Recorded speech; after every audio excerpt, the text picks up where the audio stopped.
Good morning, good afternoon, good evening, no matter where you are, whenever you're watching this. This is Floating in Dreams. Today's video is going to be all about some older eyeshadow palettes that I wanted to revisit. So these are the 5 eyeshadow palettes I revisited in September. Welcome to everybody watching today. Thank you so very much for joining me. Today's video is going to be about 5 older eyeshadow palettes that I was desperate to go back to. I have been slowing down my eyeshadow palette purchases, so there isn't that much new stuff for me to review, but I thought it could be interesting to go back to older things and ask yourself the question, would I repurchase these? I've done a video like this in the past, but then I hadn't tried these, but these I've all put again to the test this month because these were some of my OG favorites, and I was like, I just want to go back to them and see if I still love them as much as I remember loving these. So that's where I'm coming from with this video. And in case you're new here, hi, my name is Maaike. I live in the Netherlands. I like to come on here to chat about eyeshadow palettes, essence and couture reviews, and getting the use out of my makeup. And because I have fair skin with a cool to neutral undertone, I deem myself a snow angel. If you would like to join the Snow Angel Club, you don't have to be a snow angel yourself, but you can still click that subscribe button down below. 5 palettes that I wanted to try again, and I used to do this all the time. So I would, before my eyeshadow palette collection grew a little out of hand, what I would do is that I would try new things on the weekends and like my days off. And during my work week, I would always select a palette I was already very familiar with so that I could, you know, still use it and enjoy it and do all that.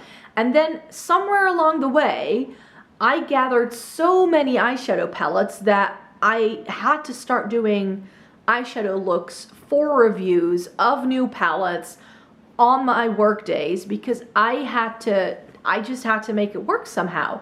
And that's sort of led me to not go back to older things as much as I'd like to. So I sort of want to go back to that spiel that I had going on before where I was trying new things on my days off and I was using older things as I was going to work. And I've actually been able to also capture some of the looks I did with these palettes. So I took pictures of a lot of these so I can sort of insert those as we're talking about it. These aren't new reviews, so I'm not going to be going over the entire like swatcheroo and things like that. I know a lot of people want to see swatches of the palettes that you show, but as I've mentioned before, swatches are not a good representations of the performance of any product, let alone eyeshadow. And it could also mess up the product if I re-swatch palettes all the time because of the oils in your fingers, and you can just create hard pan really quickly. So I'll pop some pictures of swatches in the video for sure, but just know that those are like from my original review way back. Some of these I've had for at least 3 years, maybe longer. And I just wanted to make sure I went back to them. But I want to come at this from the perspective, if this would have been the first time I tried them, knowing what I know now, would I still repurchase these? And I definitely have some thoughts. Let's just put it that way. So I've selected some smaller things, and I figured, you know, September, we're going into fall right now. It's proper fall. I mean, it's been raining buckets. I could not film this video the past 2 days because it was simply too dark. It was just one big blanket of gray for like a couple of days straight over here. But a palette that I was like, you know what's a great post-summer palette? Kaleidos Futurism 5 Electro Turquoise. I've said many times how this is my favorite Futurism palette by Kaleidos. And I do feel that they have changed the formula since making these. Because I did try the quads that they came out with in a Smoky Nostalgia collection. The new collection is making its way to me as we speak because it was purples. I had to have that. But the Futurism 5 Electro Turquoise, this is what it looks like, in case you were wondering. And this, I had so much fun playing with again. And I'm like, yes, this is still a favorite for sure. I love how unique the color story is. It has my favorite shade in the world, teal, taupe teal, navy blue. That's pretty much my, like, those are my favorite shades. So yeah, this has everything going for it. It has a random orange, it seems, but it kind of works like a neutral, especially if you were to pair it with the brown and like this peachy shimmer, or more like a golden shimmer. So I feel that these 3 work really well together. These 3 work really well together, but all 6 shades together work really well too. I still like the formula in this. I didn't love the Kaleidos matte formula in a lot of the Futurism palettes, but in this one, I felt it was a lot better. It wasn't part of the original lineup of 3. So this line first came with 3 palettes, and then this and the VR Neons were added, and then they added the Sashimi City and the Lunar Lavender. But yeah, this one I think is the best one, and that's why I would definitely still repurchase this. The color story is unique. It's a little wacky. You can do wacky things with it. You can do very wearable things with it. The thing I did with it was a little bit wacky because I definitely like pulled it out a little further than I normally would. I'm definitely enjoying doing that at the moment with my eyeshadow. So yeah, I have fun playing with this again, and I would definitely repurchase this if I could still get my hands on it. I'm not sure if this is still available. I feel very similarly about the Nabla Cutie palette. This is the Analogue, and I have said that this is my favorite warm tone palette, and I thought, again, what is a better palette for like post-summer vibes than this? Because this to me is like summer in a palette almost. So I felt that this worked really well. I did a lovely look with it. Again, I tried to pull it out a little further on the sides, and this thing right here is just really, really lovely. I love the shades in here. I really, for a warm tone palette, this just really has the right undertones to look right on my complexion. And I thought the formula was really lovely. This just worked exactly the way I remembered it. And I can confirm that this is still my favorite warm tone palette, in case you were wondering. And I would definitely be repurchasing this. If this came out now, I would snatch it up in a heartbeat. I own all of the other Cutie palettes, so that would definitely be a reason for picking up the rest. But I love this little guy. And next up, we have the That's Taupe from Colourpop. So Colourpop's That's Taupe has been one of my favorite palettes of all time ever since I tried it. And I was like, I need to put this to the test again, just to see if I still feel the same way. Guess what? I do. The That's Taupe, is it that taupe though?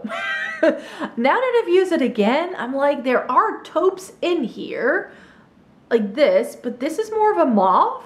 So also when I played around with this, I decided to split the palette into 2, which I don't think I've done before. I think the first time I tried it, I just used all 9 shades in one look. But now I've done, what did I do again? I think I did a look using this in the crease, this and this. So like more like a smoky vibe. And then a more like lighter, more like neutrally thing with like these shimmers, I believe. Like these, and I did this sort of thing. And then those 5 for the other look.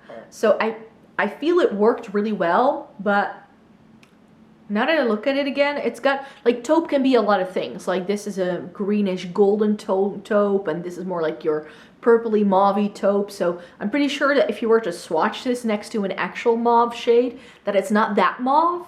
But I do feel that in the context of this, I mean, it's not just 9 shades of brown. And where I felt that a lot of the undertones didn't go together in a lot of the Colourpop monochromatic palettes, which is why I pulled a lot of mine apart and redid the color stories. But with this, I feel the shades do work really well. So this worked with that, but it can also work with that, I feel. So I do feel that these mix and match quite well. I love this, the quality of this. This is the good Colourpop quality. If you were to buy Colourpop and you've never tried them and you do want them, then this is definitely good. But I have also said that this also has a EU available replacement for me, which is the Coco Sanka from Glam Shop. So I don't feel this is as unique anymore as it was at the time.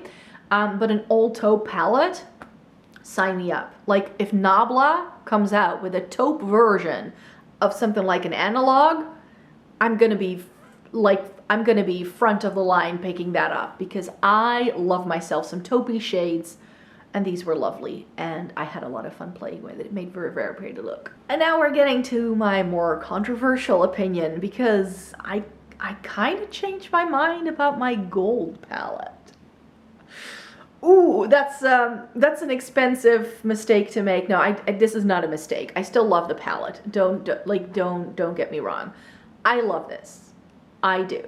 But now that I've tried it again, I did 2 looks with it, I think, and I popped the gold shade into my lila palette and popped a shade from the lila into here, in case you're wondering why mine looks different.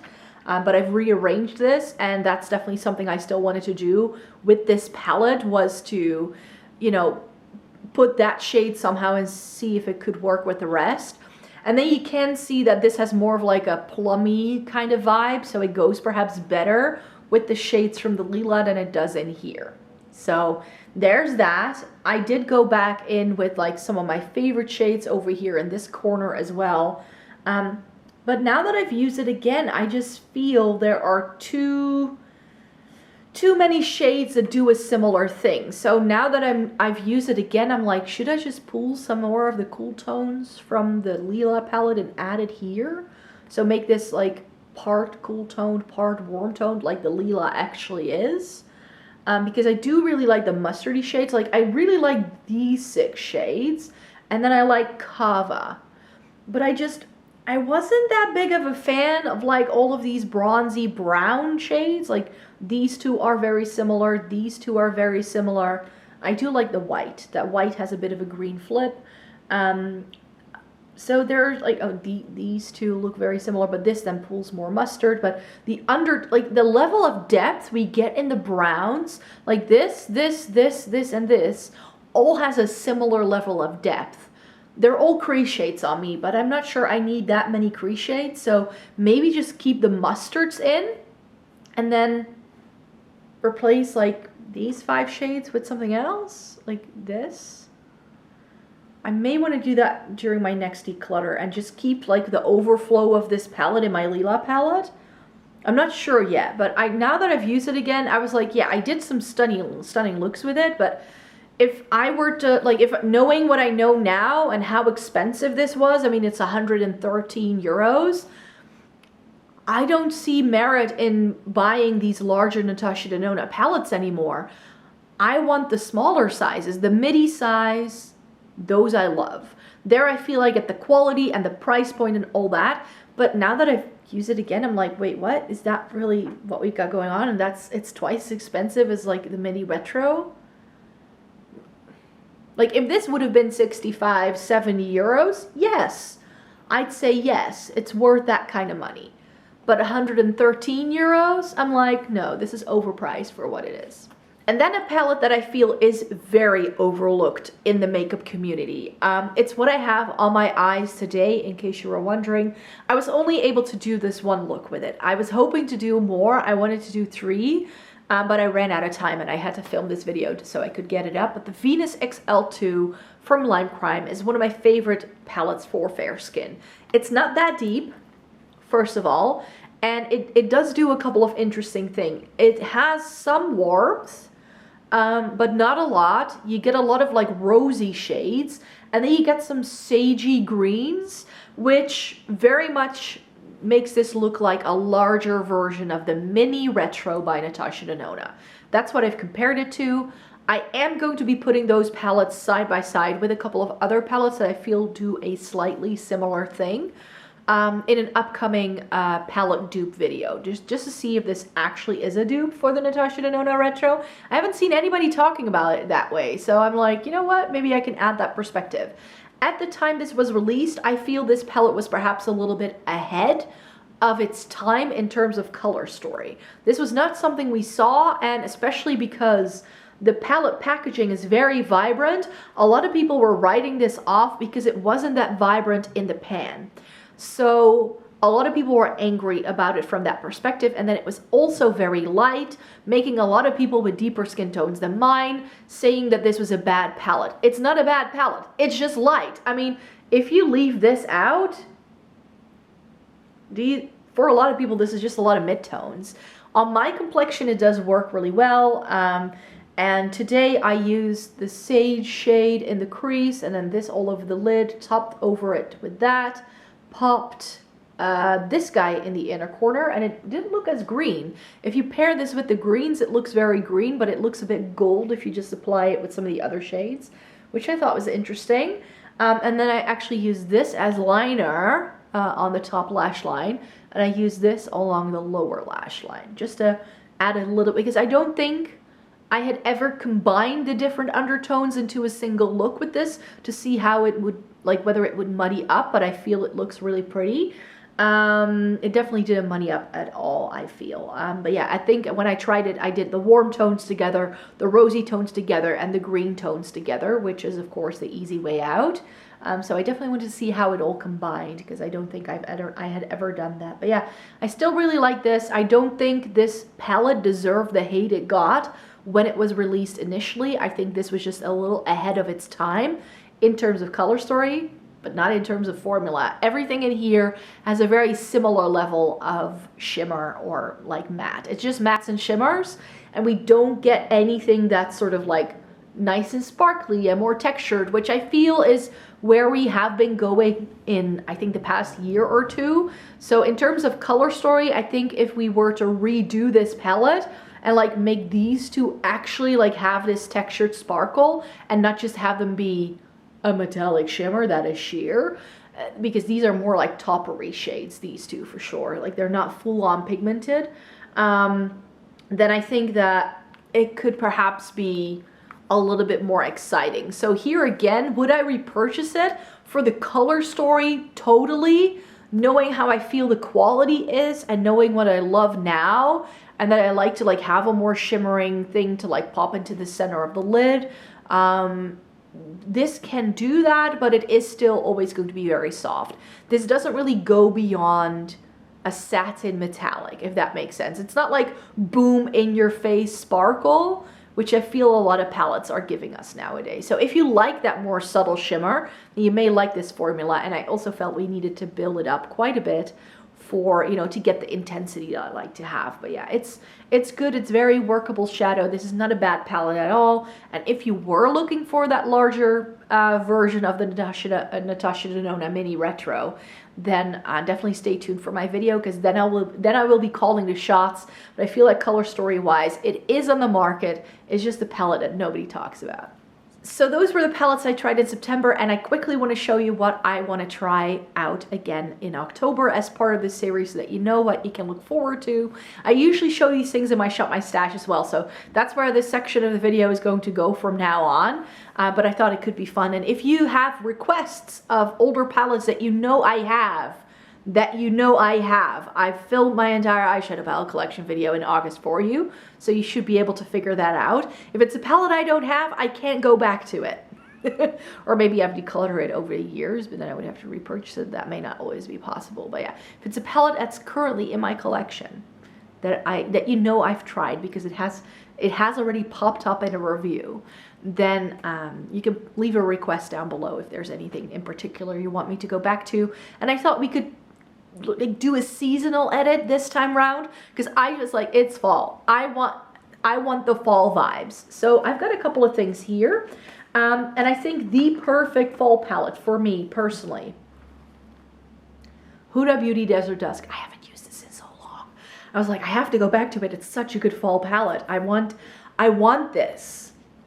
And I know a lot of people have decluttered this, and I'm like, oh, it's so good. And I remember when this launched, everybody's talking about these warm tones, but my favorite shade in the palette is Cashmere. So you can definitely wait for like a very neutral look with this in a crease and Cashmere all over the lid. It's my favorite look to do with this palette. But the warm tones and the purples are going to show up as well, for sure. So yeah, Desert Dusk from Huda. I mean, it's one of her older ones, and I think it's a nice one to go back to. I have been saying for a while now how I love the Mono Renaissance for a berry smoky eye. And since I've now decided this is going to be on the chopping block for my next declutter, I just want to see how much I love these actually, just to try it out. So this is another way in which I want to use this series, is to try out palettes to see if I do want to keep them around or not, leading up to my spring declutters. And maybe like, what I'm actually thinking of doing with this one is pulling it apart, because this is cardboard, so I should be able to rip it out and get to the pans quite easily. We loosen up the glue with a hairdryer and pop this into a Z palette or something, so then I can keep the 4 or 5 shades that I like from this. And I might want to do that with some more of my ABH palettes. But that's to be determined. So that's why I'm popping this one in here. And then I thought, what is a really good fall color story? I was like, this? And now that I've tried the new mod, and I actually quite liked it, I was like, maybe I should just go back to the Enchanted and give it another chance, because I have always felt that I didn't love this color story all that much, and I didn't love the quality of the shades as much as I do other things. And I've always said how I love these shades more so than I do these. So, and is it just me, or does this give you fall vibes? I mean, it does for me. Like, you have these really nice, like, foresty greens. There's like deeper tone brown. These like, this mauve shade is really lovely. That orangey shade. I love Metamorphosis. It does need a bit of building. That green shimmer. So I think that this can give you like sparkly wood nymph sort of vibes. So I'm definitely seeing a look here, maybe 2 with just those 8 shades, but that's why I want to go back to it, because I was like, that's perfect. And then I also want to start going back to some of my reorganized color stories, because I haven't really done that much yet. So the Too Faced Chocolate Bar, Sweet Peach, and Gingerbread Spice, I reorganized into a new color story for myself. And I was thinking, that's very fall. I mean, we have these like really lovely warm toned mattes here. And then we have like this full row of more like chocolatey kind of like shimmers in the middle. And I was like, this screams fall to me. So I was like, I want to use this in the fall time and see how much I like it now that I've changed it. And I felt the same way about my Flutterby from Colourpop, because this is the Wine and Only and the Orchid Junot. So it's purples and berries, burgundy shades. And I thought that this I can potentially use to amp up the ABH Model Renaissance shades, like if I want more oomph. And I just love these, like this to me is also fall.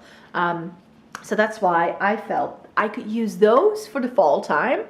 And I'm gonna update you again next month on how I fared with these new color stories, with these like OG favorite fall palettes. And there's actually another palette I'm gonna sort of rope in, but it's going to be in another video. So stay tuned for more if you'd like to see more.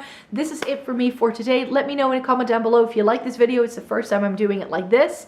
This is probably not going to get as many views as when I talk about new palettes, but I'm hoping that you're here with me to also chat about the older things, and that's why I also want to make sure there's a bit of interaction here. So if you do have that recommendation for a palette you would like me to go back to for November, then definitely let me know in a comment down below. Thank you so very much for joining me today. Thumbs up the video if you liked it. Subscribe to my channel if you'd like to see more by me. I make several videos every single week. I try to do one eyeshadow palette video every single week starting, well, now in September. I've already managed to do it, and the plan is to keep that train rolling.